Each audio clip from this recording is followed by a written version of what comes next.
That's good. Yeah, I think the 180 people that are watching right now would say that's not enough. A little more. People are, you can see Mike on the screen.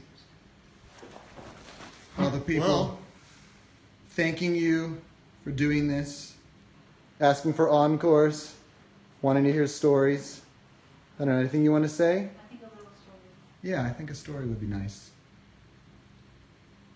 Mm. You want to ask people what they want to hear about? Yeah, I can't even speak. I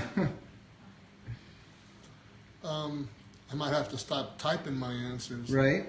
I always forget how close we actually were, because when you're alive and living, you get sort of pissed off at your friends for various trivial, stupid reasons, and then when they're gone, not so nice.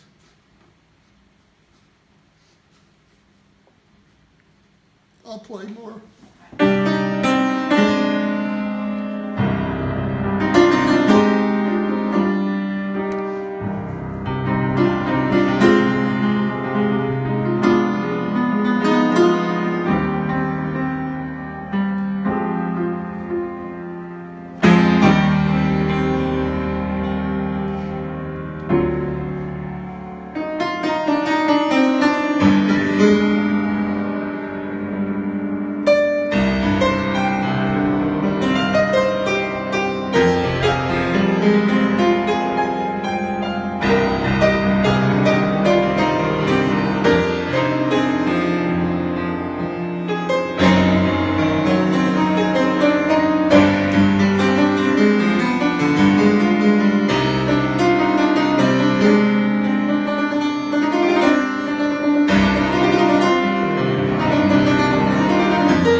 A lot of people thanking you for sharing, Mike.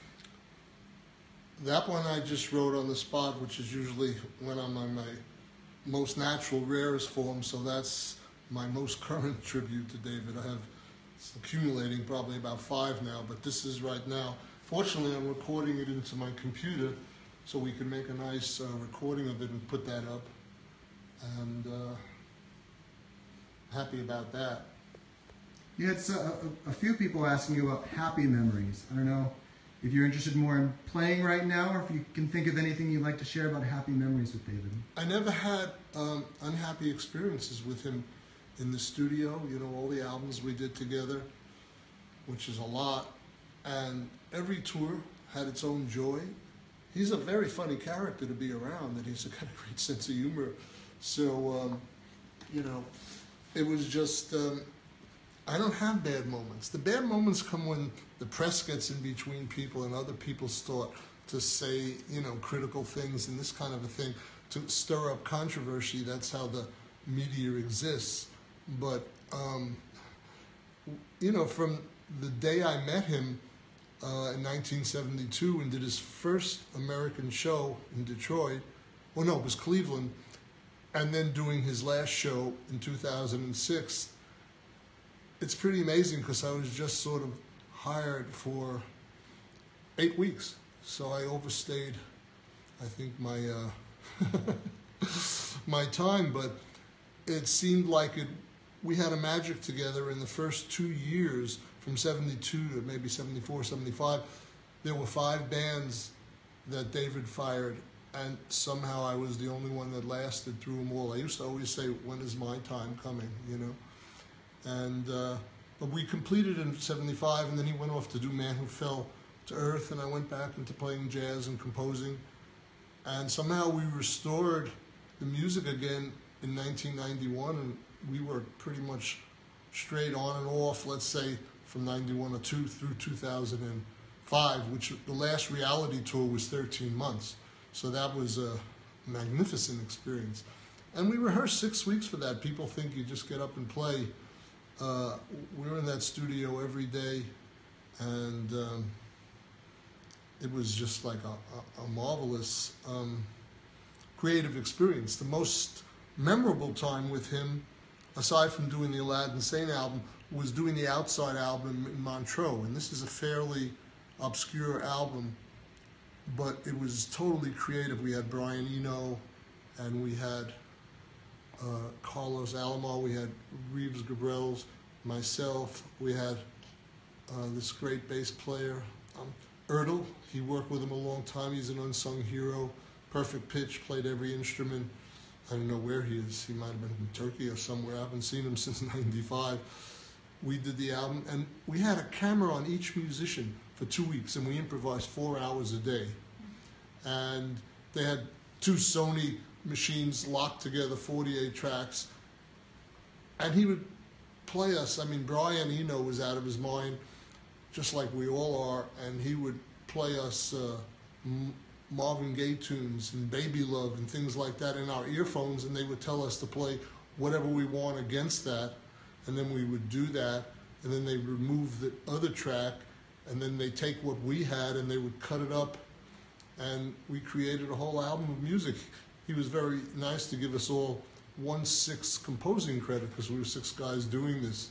So I made about $50, which is fine, you know. And because the album, probably now people will go back to the catalog and really see what he did. There's magic on that album. There's magic on Heathen. If you listen to Slip Away, it's to die for. The track I did with him on Disco King, on the Reality album, just me and him and a little drum loop that was done by Matt Chamberlain, great drummer. And that was the 3rd version we did of Disco King over 10 years, and the others, which were phenomenal with bands, never even got released. So the one we did, which was a duet, was our encore for 13 months on the road. And it's just like all piano and voice.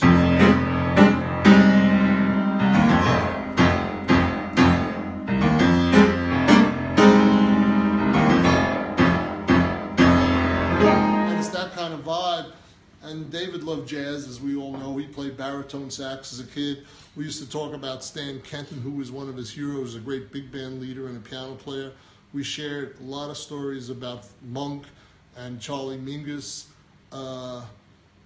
And he just because he's kind of a Renaissance type of person, he just took in all the interdisciplinaries, whatever you would call it, like art and fashion and everything he did. When we were doing the Outside album, he actually set up his, I don't know what you call it, where he's painting as we're playing. He's actually, he sets up the easel and he's doing pictures of each of us. There's one over there, he did that of me and he sent it to me as a present. I think he got a viewpoint of me as pretty warped, but he might be right. And there were two others that I'm pissed off at him that he was supposed to send me. They ended up in eBay and someone spent $3,000 and sitting in someone's home in London. I'm going to have to go raid the place. But at least I have that one, which is a great memory. And he was doing that as we're sitting there improvising. We did the wildest stuff. So if you want to send in any questions that I could answer, I'm coming through my grief. I might be able to say something. A lot of people making a lot of requests for specific songs.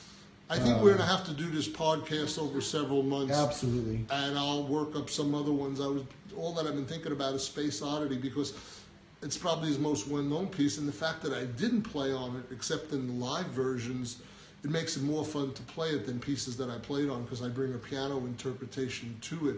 On my, I did an album called the Bowie Variations 4 years ago, and it's pretty out there, and it's just solo piano, but I took Heroes and Let's Dance and all these pieces, and I just did variations. So maybe next time, playing 10 concerts in the next 2 weeks, but maybe in 2 weeks, I'll work up Life on Mars, and we could do that one, which I love playing, and I did it for so many years with him, hundreds of versions.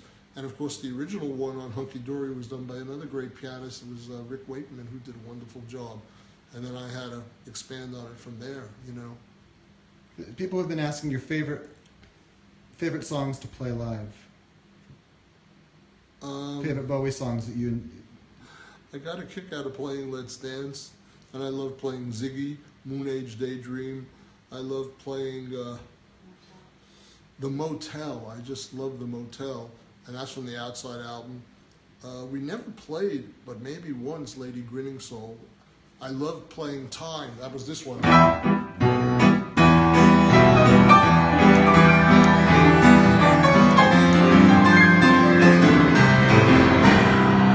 love that one, and that was on the Diamond Dogs tour. I think once we played Sweet Things and Candidate, that was very pleasuresome. I love playing Life on Mars. I like playing China Girl.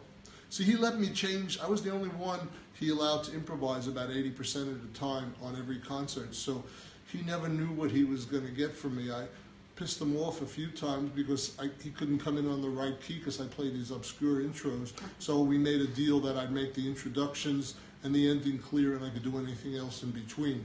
The funniest experience was in Paris on a live television show where we had all the background singers up in the band, and I'm supposed to play the intro of China Girl. I don't know how it went, something like that. And I got it backwards, and I'm playing, or something, whatever it was, I got it backwards, and they're ready to come in to sing after my intro, and I'm bringing them in potentially in a wrong key. And I get these 8 band members, and David, who's like 3 feet in front of me, this is live television, all turn around and look at me, and it looked like a fucking deer with the lights in the eyes, like, oh my God, you have just screwed up the whole show. And somehow there was a little divine intervention. They all came in the right key. And they ribbed me about this for the next 3 months. Every concert we played through Europe, every time I started the intro, the whole band in front of 20,000 people would turn around and look at me. The audience never knew this private joke. So I still don't have it right, as you could tell. Right. So anyway, that was a very great experience. I probably have 4,000 of them, and I think we'll call it a day today. And I'm really happy that whoever's joined us today could get a little insight into my world with him. And I'm just one of many people who have stories. Ken Scott, the great producer who did the Aladdin Sane album, and Ziggy and Hooky Dory. He's an unsung hero. Mind you, he did Beatles stuff in Queen, so he's okay, but he's still an unsung hero in my world. Tony Visconti, who I did Young Americans with, and Diamond Dogs, and Reality. Genius producer. Every drummer, you had Sterling Campbell, Zach Alford, Dennis Davis, Andy Newmark. I just was privileged to work with so many great guys. Trevor was a wonderful guy. And of course, the unsung hero of them all was my friend Mick Ronson, who passed in the 90s. So there'll be more to come, and thanks for joining in. Follow you on Twitter and Facebook for information about the next time we do things like this. I guess we'll let you know on the Mike Garson official site on Facebook, and Mark, my assistant, will let you know on when I do these things. Right now I'm posting a lot of things that I'm finding. This is all kind of cathartic for me as well as my friends and fans. So I'll keep doing that, and I'm going to start doing a lot of concerts playing his music my way, you know. If I could sing like him, I would do it, but I'm tone deaf, so that's it for now.